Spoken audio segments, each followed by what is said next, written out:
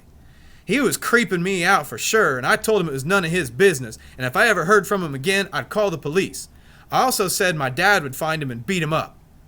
Then he types back, Kelsey, you don't have a dad no more. How did he know I didn't have a dad? How did he know my name was Kelsey? That really creeped me out. I was gonna tell everybody about it, but then all that stuff happened with Snick's dad. And that is where we're going to stop for part 5. So we now have the Milner character starting to contact Kelsey. It's now contacted her twice. We've got a growing connection between the 4 members of the D Squad as they hang out more and more. Judy's starting to get a little bit paranoid that they're going to get caught when Sam mentioned franchising Belch, and she's like, no, we can't tell anyone, we'll get in so much trouble. She was even worried about getting in trouble with Inside Out Close Day, or just saying dropping their pencil in Miss Rasmussen says class. And then we have that little bit of a cliffhanger at the end, that Kelsey was going to tell the others about this contact from Milner, which Brenton would have recognized because he had been contacted twice by Milner. But then she leaves us with that cliffhanger. But then all that stuff happened with Snick's dad. You'll have to wait until part 6 to find out what happens.